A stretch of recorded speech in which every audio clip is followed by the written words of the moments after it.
A terra que nos alimenta sempre esteve no centro das disputas por poder. No Brasil colonial, o dono do engenho, mesmo analfabeto, tinha direito a voto.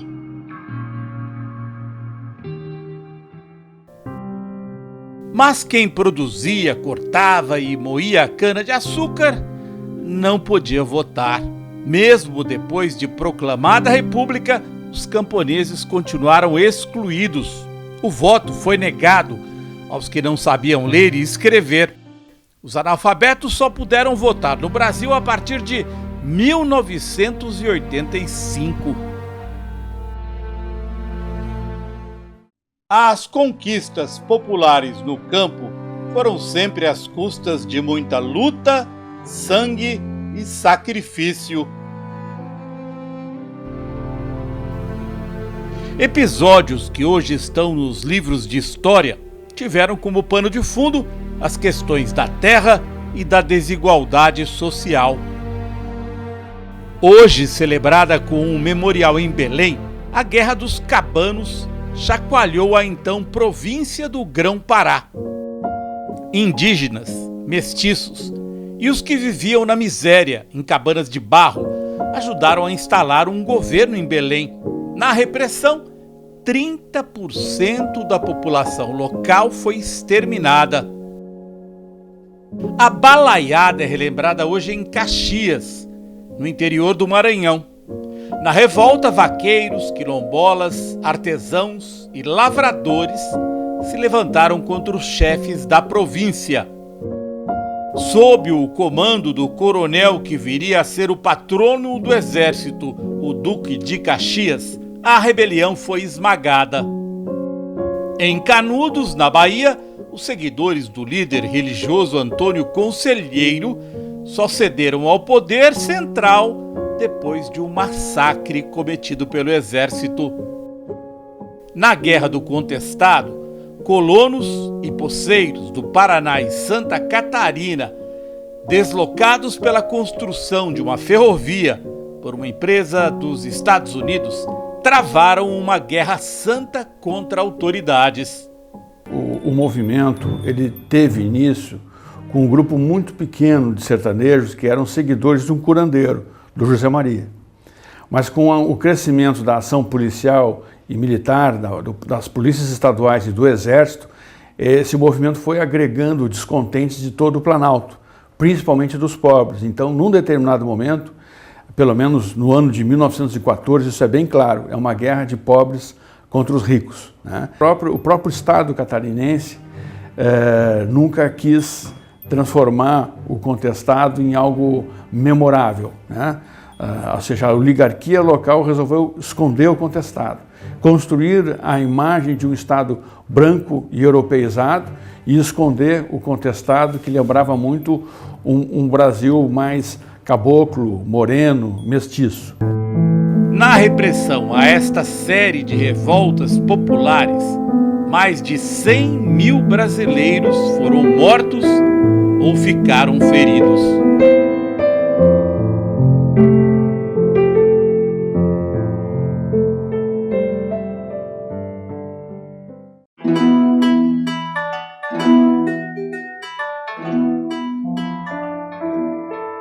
No século XX, o capitalismo avançou no campo, primeiro com as monoculturas de cana-de-açúcar e do café. Isso concentrou terras, deslocou pequenos produtores e aumentou a exploração do trabalho assalariado no campo. Os pequenos agricultores podiam se organizar, mas em sindicatos controlados por latifundiários.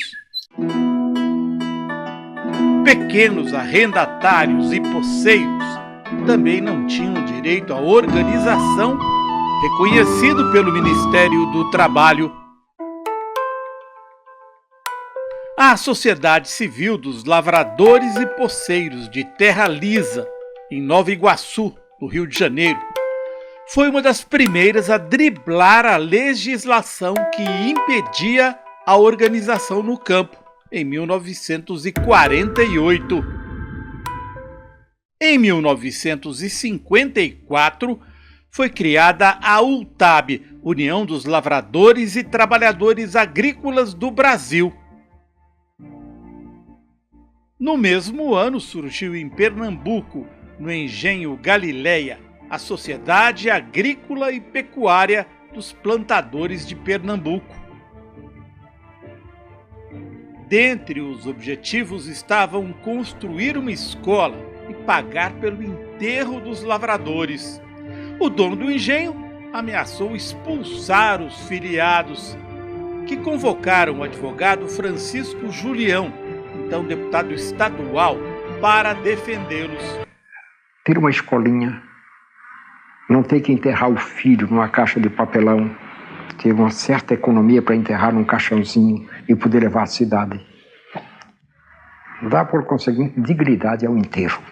Coisas muito diminutas.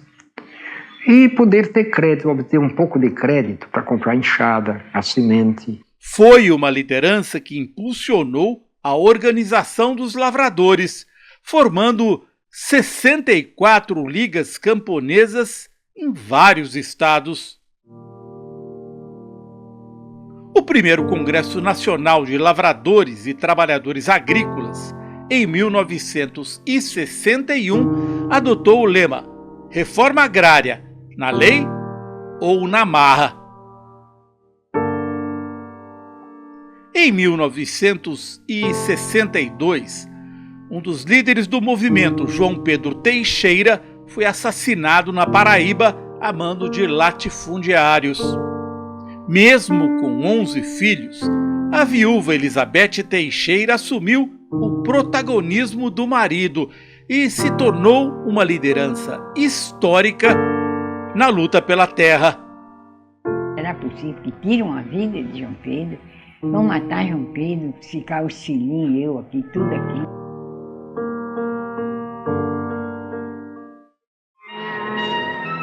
Terá ainda alguém o direito de negar que o latifúndio, protegido por uma estrutura feudal de regulamentação, vem apenas semeando a morte e mantendo a escravidão em plena terra de Canaã? No início dos anos 60 do século passado, já existiam 800 sindicatos na zona rural, organizados pelo Partido Comunista Brasileiro e por setores ligados à Igreja Católica. Os usineiros e latifundiários reagiram a conquistas trabalhistas com demissões e contratando mão de obra através de intermediários, conhecidos como gatos. Fundação da CONTAG. Em 20 de dezembro de 1963, é fundada a CONTAG, a primeira entidade sindical camponesa de caráter nacional, reconhecida legalmente pelo Ministério do Trabalho. No governo Goulart, o sindicalismo rural conquistou o Estatuto do Trabalhador Rural. Previa a concessão de direitos trabalhistas e de aposentadoria aos assalariados do campo. A reforma agrária estava no horizonte. Entre as reformas de base que o atual governo começa a levar a efeito, a reforma agrária se impõe como sendo uma das primordiais. Estimulando grandemente todas as fontes produtoras, a reforma dará ao agricultor brasileiro condições de vida compatíveis com as conquistas sociais de nosso tempo.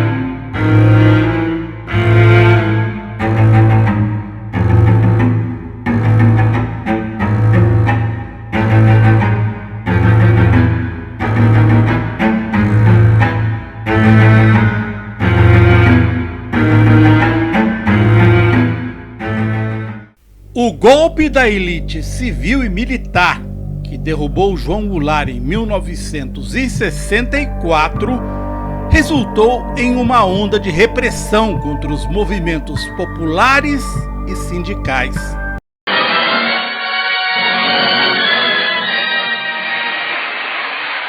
milhão de pessoas saiu à rua para dar graças a Deus pela derrota do comunismo na Marcha da Família com Deus pela Liberdade. As ligas camponesas sofreram uma intensa, sistemática e brutal repressão. A luta por reforma agrária e justiça social foi tratada como subversiva e as lideranças foram perseguidas. No poder, os militares deram privilégios de financiamento, isenção e câmbio a grandes empresários. A prioridade era exportar. O programa de produção de álcool para misturar a gasolina, chamado Proálcool, espalhou usinas e o plantio de cana-de-açúcar pelo país. A ditadura deslocou milhares de colonos para a Amazônia sem dar a eles infraestrutura, provocando a exploração predatória que persiste até hoje.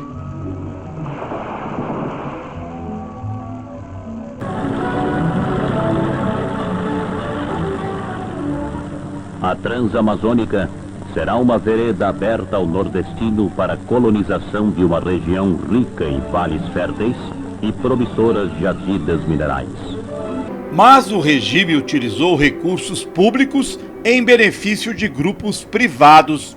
Para os trabalhadores do campo, a perda da terra e a fuga em massa para as periferias das grandes cidades foram duas das consequências. O projeto dos militares concentrou terra e priorizou o agronegócio com financiamento público.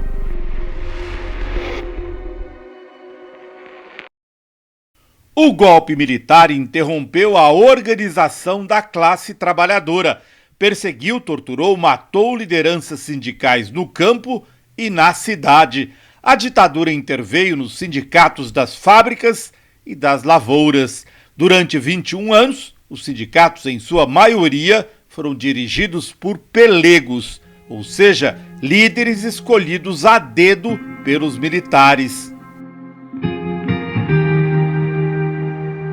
A sociedade brasileira resistiu, apesar da censura, da tortura, dos desaparecimentos e dos assassinatos.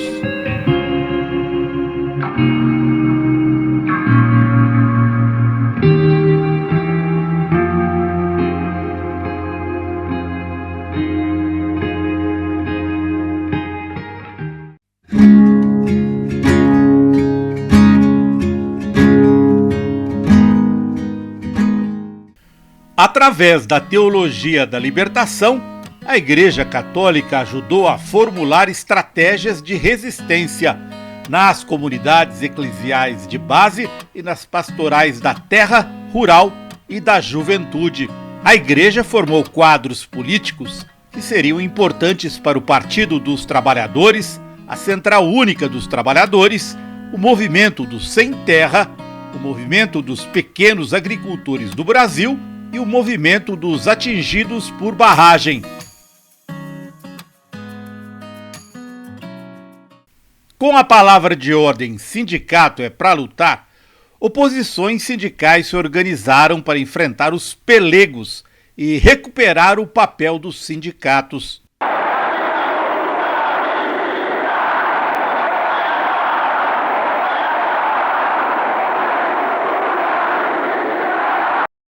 Em agosto de 1983, foi fundada a Central Única dos Trabalhadores, como resultado da organização das trabalhadoras e dos trabalhadores do campo e das cidades. Uma central forte e uma central que lutará contra toda a arbitrariedade deste governo que nos esmaga dia a dia.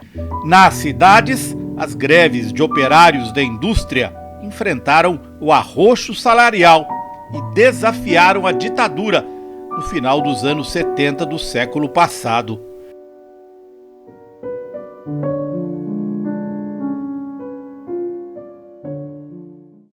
No campo, os trabalhadores assalariados, os ribeirinhos, os extrativistas, os agricultores familiares sem acesso à tecnologia, financiamento ou subsídios, os parceiros, arrendatários, os sem terra, os atingidos por barragem, todos excluídos do processo de modernização, resistiram à intensa exploração e violência.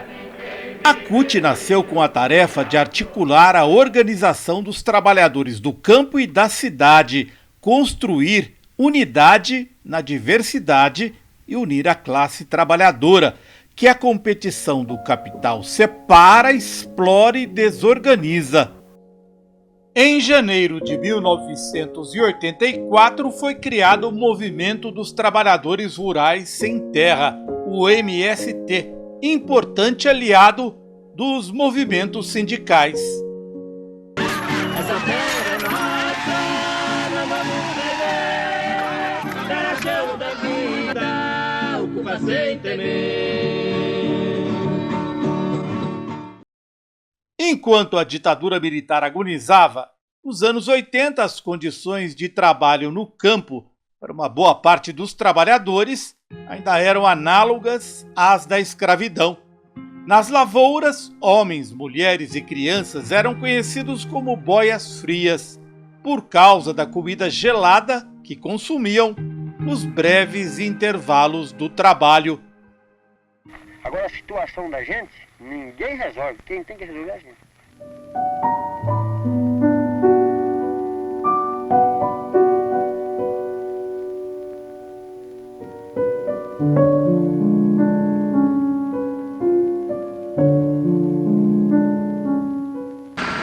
Em maio de 1984, revoltados com mudanças no sistema de pagamento impostas por usineiros, 10.000 cortadores de cana de Guariba, no interior de São Paulo, explodiram em revolta.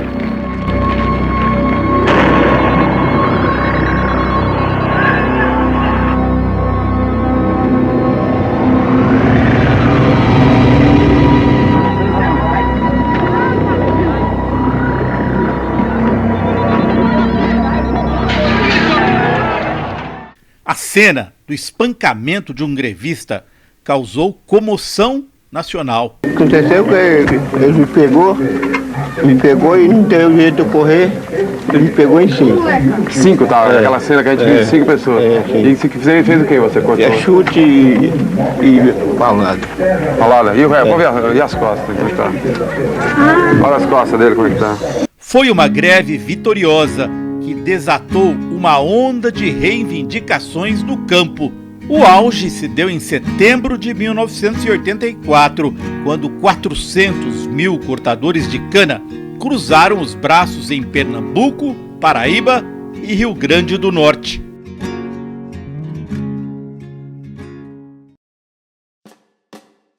Na segunda parte, a ação decisiva das militantes no campo.